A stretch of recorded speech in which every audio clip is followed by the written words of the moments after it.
So this is what they mean by a bird's eye view. Oh, can you ease up on the talons there, mate? You're hurting me. Huh, how do you like that? Me flipping you the bird. Ow!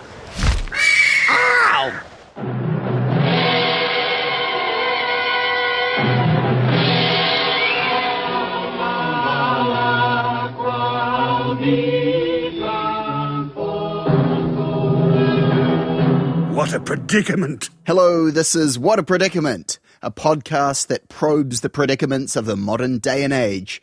My name is Alex Bain, and that's me up there, in the grip of the giant Haast's eagle, New Zealand's native eagle previously thought extinct. While it wings me away to my demise, I'm taking the time to reflect on some other predicaments. And boy, if there isn't plenty to choose from. Every day there's a new story about the threat of nuclear war, another natural disaster, or a good old-fashioned suicide bombing. As far as the latter goes, there's a million other podcasts already looking at that particular predicament from all sorts of angles, but there was one particular instance of self-immolation that I did want to cover today, and that's the surprisingly little-known case of New Zealand's one and only suicide bombing attack. 6 months ago, if you'd asked me if New Zealand had ever had a suicide bombing, I would have said, I don't think so, not on purpose anyway. But I would have been wrong. Maybe it's my age, maybe this story was overshadowed by other goings-on of the time, but it did happen, and I wanted to know more. So today, on episode 16 of What a Predicament, I want to tell you about the Whanganui Computer Centre bombing of 1982. Officially the National Law Enforcement System, but because the acronym NLES is clunky, and at that time there was no FPOS to ease us into the acceptance of awkward acronyms, it was more commonly known as the Whanganui Computer Centre. The centre was set up 6 years earlier and was the first national law enforcement database. The first big digital archive of the public's personal information, such as criminal records and driver and gun licence information.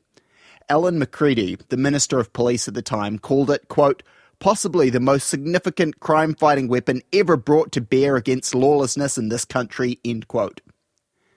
Understandably, this was seen as a threat to civil liberties by some. New Zealand had seen nothing like it. They saw it as Big Brother. Heck, 1984 itself was just around the corner.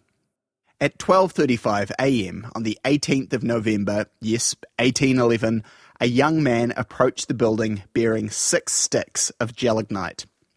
He detonated them, and the ensuing explosion was heard far and wide across Whanganui. The blast damaged the foyer of the building and killed the bomber instantly. A couple of guards inside the building, somewhat protected behind rows of bulletproof glass, were knocked to the ground but were unharmed. The national law enforcement system was also okay. The only casualty was the culprit. New Zealand had never had to deal with a suicide bomber before and haven't since. Who would do such a thing? Body parts of the saboteur were scattered, with bits landing up to 65 metres away. He was subsequently identified by a tattoo on his chest, reading, "This punk won't see 23. No future." And that punk never did see 23. The ominous markings belonged to Neil Roberts, a 22-year-old anarchist punk. Think shaved and dyed hair, alternative clothes, safety pins, razor blades and all. He was a former chef, originally from Auckland, who was no stranger to the protest movement of the early 1980s. Police immediately started talking about an organised anarchist movement in the country, fearing further attacks, but they were not to come. The attacks seemed to have been the act of Neil alone, and his choice to do it in the middle of the night, outside where there were no people, indicated that he didn't want to hurt people, but he did want to show the state that there were those willing to take a stand against perceived authoritarianism. But it's hard to know exactly what was going through his mind. There are only a few pieces of evidence we have as to his motives. Just before setting off his homemade bombs, he visited a nearby public toilet. I guess not all state-operated facilities were reprehensible. and spray-painted the walls of the WC with a quote from Bolivian revolutionary Junta Tuiteva. "We have maintained a silence closely resembling stupidity," followed by the classic anarchy symbol and the words "anarchy, peace thinking." Neil had previously told Lizette Twiselton, his ex-girlfriend, that, quote, he was planning to commit suicide and wanted to make a political statement because he felt people had become numb and weren't questioning what was going on. And that's the general gist. Despite the severity of his actions, the few people I told while I was working on this episode had never heard of the bombing, as I hadn't in the not-too-distant past. But there are some out there that the attack did make a big impact on. It inspired a 1985 short film by a Kiwi filmmaker and artist named William Kettle. His film, The Maintenance of Silence, is about a man who wakes up from a nightmare at precisely the time Neil's bomb was detonated, and who subsequently becomes obsessed with the bombing and digs deeper to find the truth.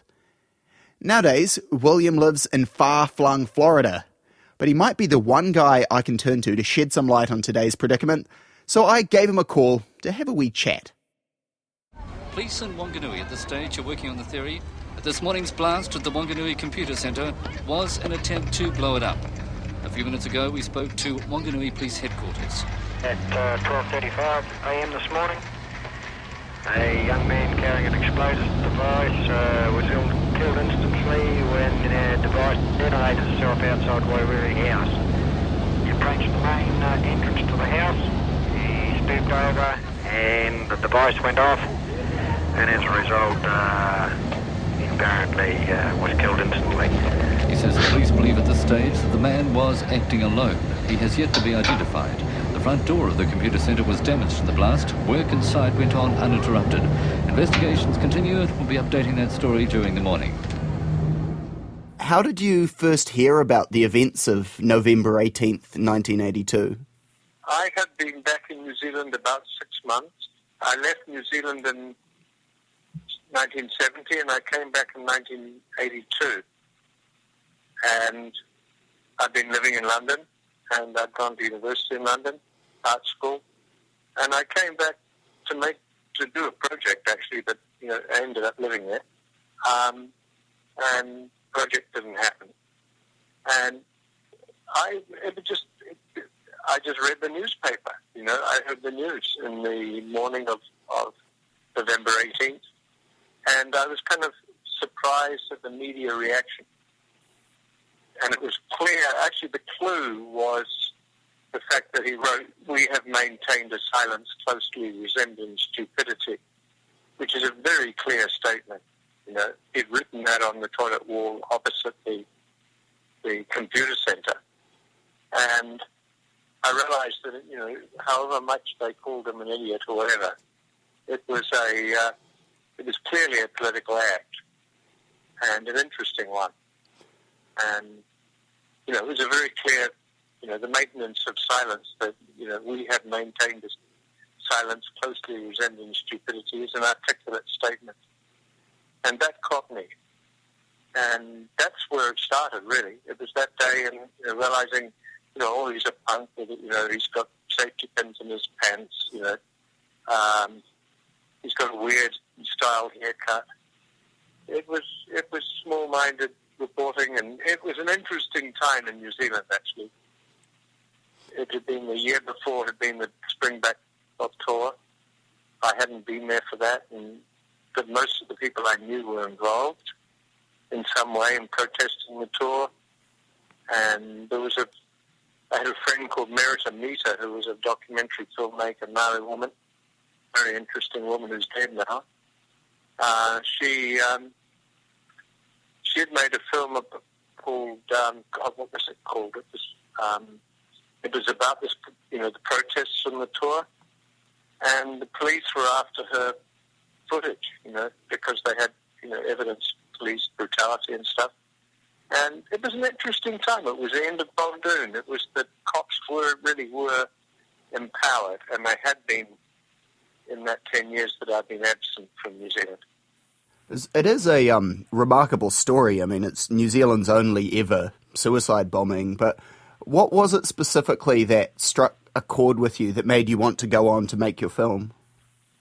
I think it was just what he wrote.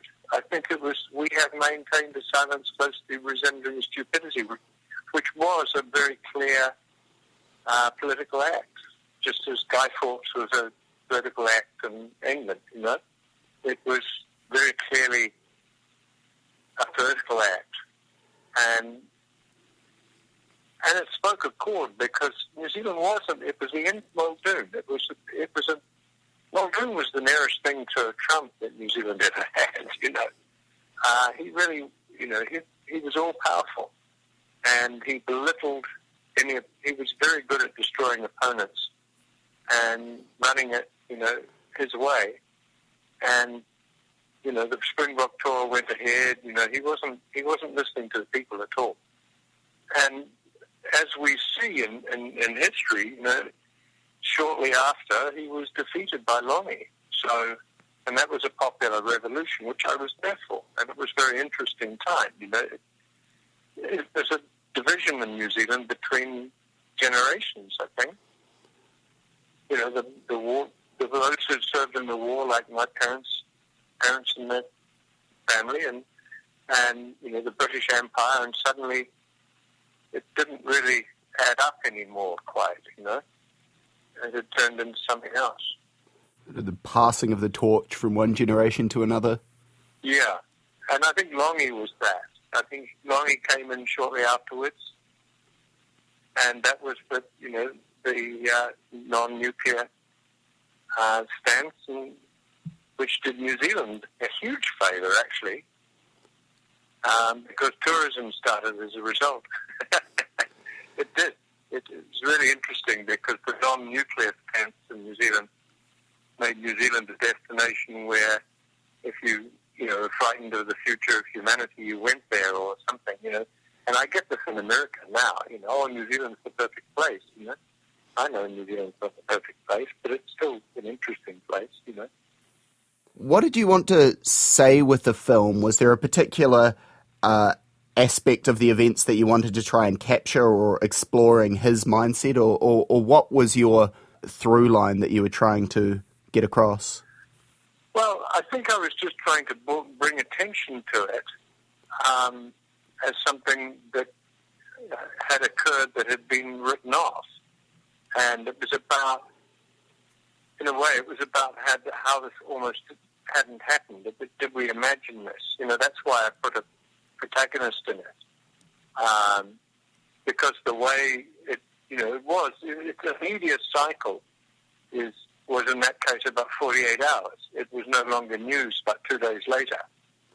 And it had been written off as a non-political act, it was an act of a loony, basically, you know, some sort of punk idiot. And he was, you know, clearly from that statement I knew that right away, that it wasn't an idiot. And, you know, as I delved into it, that was clear that he was an interesting young man, whether I agreed with him or not. It was an interesting political act, and I'm glad it's being celebrated, you know, by a new generation, because it raises all of those issues, like Snowden now. I mean, it's a bit quaint now because, you know, with the internet and things that, you know, pretty much it's hard to escape, you know, surveillance. And then it was the beginning of surveillance in a way, and, you know, a national database, very efficient. It was, you know, the modern world we live in, and it was, you know, that part was fascinating. And he was protesting that, and it was clear that it was a protest of that. That act was a protest of that. It was an anarchist act. And that was interesting. It was a political act. It is crazy to think, like, what Neil would think if he could see 2017 where there's CCTV everywhere and, you know, the ability to follow people through smartphones, and everyone's got cameras where they're sort of willingly uploading videos of each other online for anyone to access it. I mean, maybe he did sort of see it coming. Maybe that's sort of led to what happened. Yeah, no, it is interesting that. And it's, I mean, in a way, it's quaint now. You know, here was, what was it, a police computer. I mean, the police ran it, but it was accessible by the government. It kept records on, I mean, all the main protesters of the tour, against the tour were targeted by Muldoon. I mean, you know, it was the beginning of state surveillance and state control in a way that hadn't happened before. I'm sure it did happen before, but not quite so blatant and so efficient. And, you know, it was an act against, you know, power, wasn't it? And that's what fascinated me. It was the way it was written off. It was the way it was, like, dismissed. It wasn't an interesting story. Which it was. It was an interesting story, and it's a unique story. That's how I saw it, anyway. Yeah, it is kind of crazy how not well known it is. I found out about it, I think, earlier this year when I was just, I might have been on a forum or something, and I chased this up and definitely thought it was a story worth bringing to people's attention. At the time, how did you go about sort of researching the events and the character of Neil and finding out more about him when planning your film? Well, I was lucky. I lived in Auckland where Neil had lived, and actually, unbeknownst to myself, I'd seen him, you know, physically at a concert for the Fall on Queen Street, and it was an amazing concert. And he was the kid right near the stage that was jumping up and down that Mark Smith, the lead singer, sort of turned his back on because he was the kind of gregarious kid in the front row. You know? And I didn't realize till later that it was that kid. You know, I was 30, he was like 21, then probably then, or 22. And I was in a way, I was a foreigner. You know, I'd been out of New Zealand from Canterbury since I was 19. You know, and I was now 32. And I was seeing New Zealand with fresh eyes, with the eyes of an exile in a way, which is always good eyes, you know, because, you know, you see the changes. When I left New Zealand, the Prime Minister's private home phone number was in the phone book. You know, that's a huge change. The reason that the Prime Minister's phone is no longer listed was Norman Kirk got harassed at night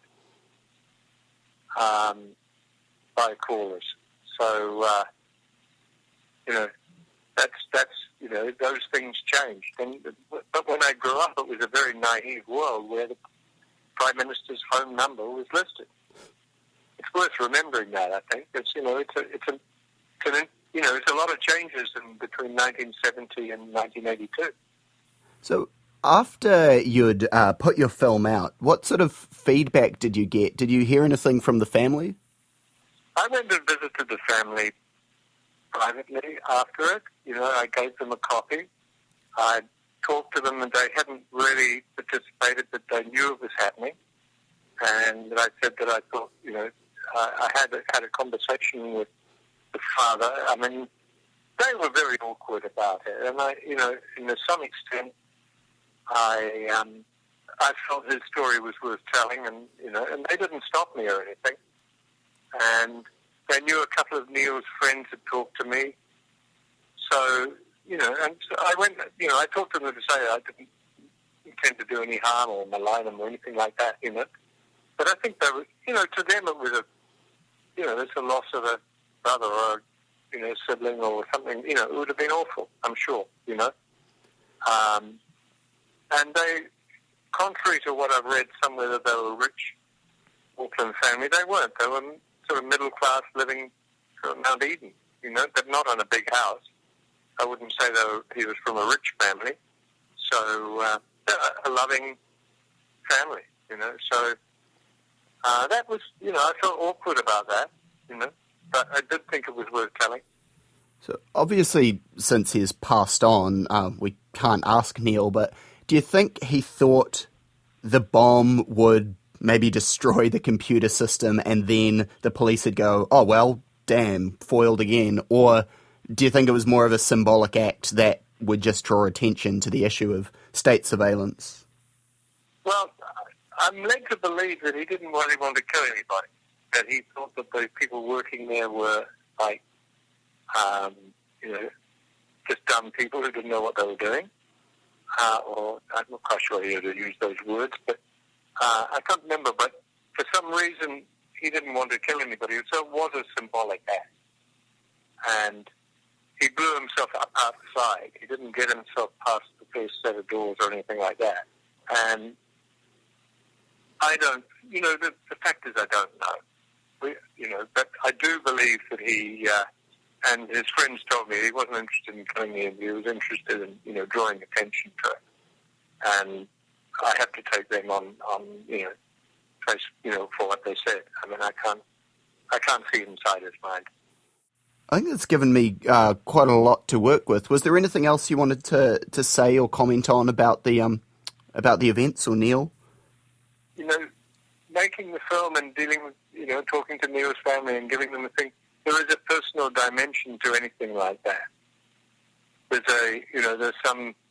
are family members who, remembered a wonderfully vibrant brother or friend or,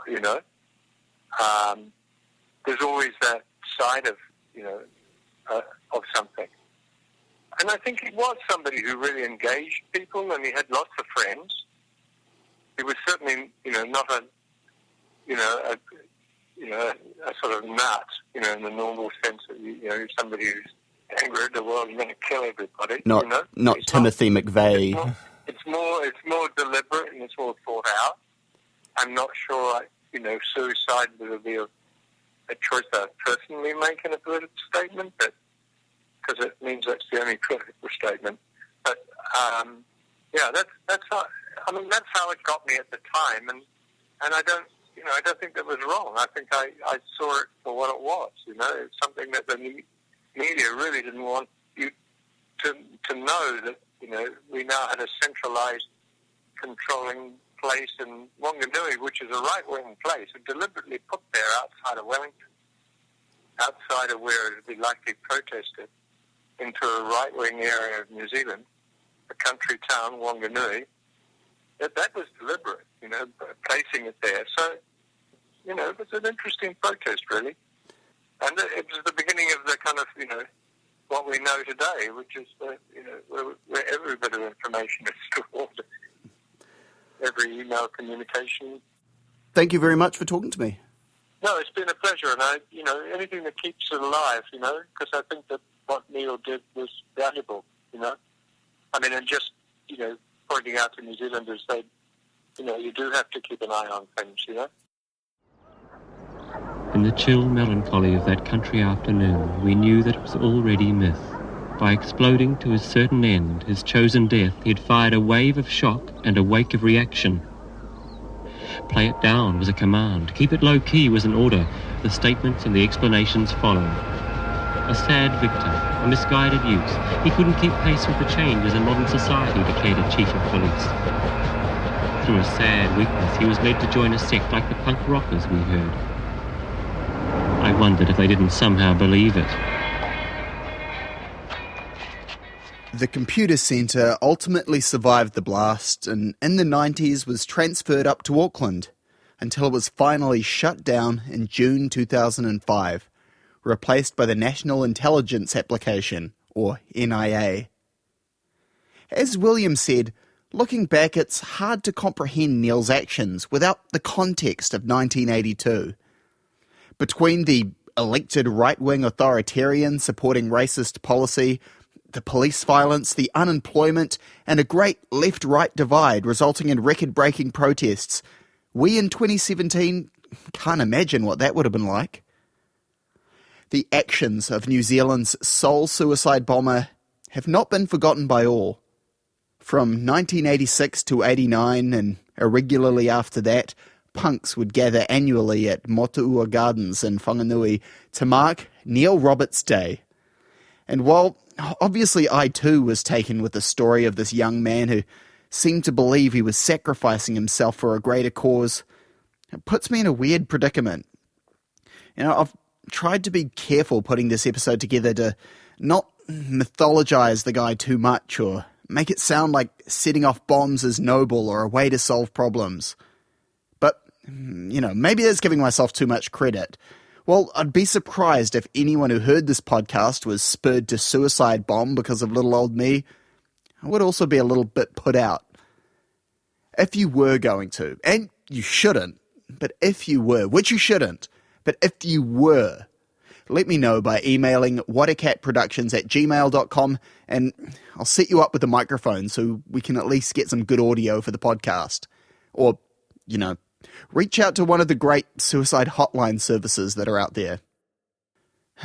Of course, the great irony of this whole thing is that I did my research into Neil Roberts and the Whanganui Computer Centre bombing by accessing records available on a computer network, the very thing he made such a fuss about 35 years ago.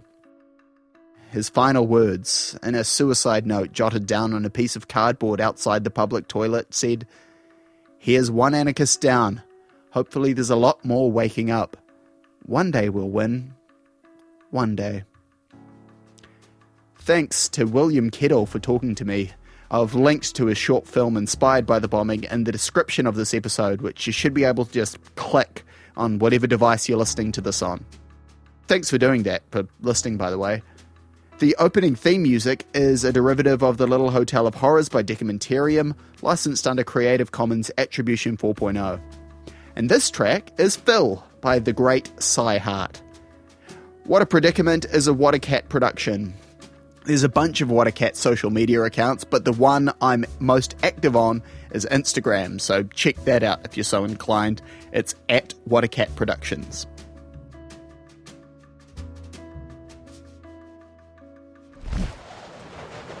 I think we've just about reached our destination.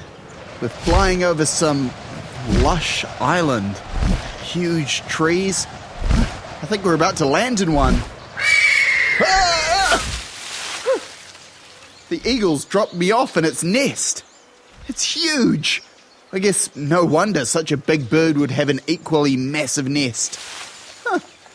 It's actually quite soft and cozy in here. Could be worse, Oh, of course. I get it. The giant baby bird. Yeah, I'm dinner. That makes sense. Well, I've got myself in yet another bind.